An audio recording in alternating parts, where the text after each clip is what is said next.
I thought I was being the perfect friend, but I was actually walking right into my own heartbreak.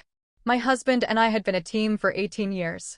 We were high school sweethearts who built a beautiful home and a family.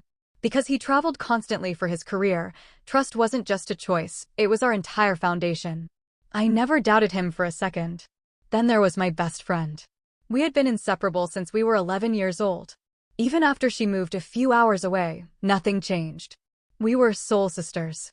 We shared wine over video calls every week, and she knew the deepest parts of my soul, things I hadn't even told my husband. One weekend, the house was finally empty. My husband had left early for a business trip, and my son was staying at a friend's house.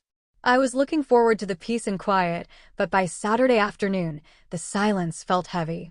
On a whim, I decided to do something spontaneous. I grabbed a bottle of wine, hopped in my car, and started the 3-hour drive to surprise my best friend.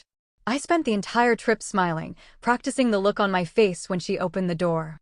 But when I finally turned onto her street, my heart stopped. There, parked directly in front of her house, was his car. I tried to rationalize it.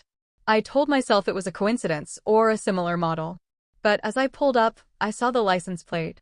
I knew those numbers as well as my own birthday. I sat there in the dark, my hands trembling on the steering wheel, desperately searching for a logical explanation. I couldn't find one. I walked to the porch and pounded on the door. I heard her muffled voice inside, followed by a voice that made my blood run cold. It was him.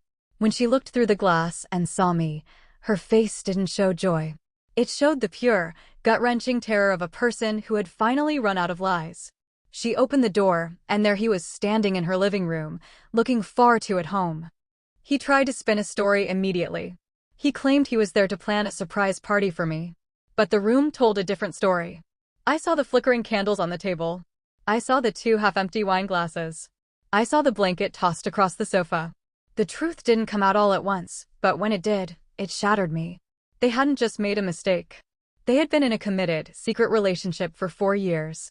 While I was pouring my heart out to her on the phone, she was planning her next weekend with my husband.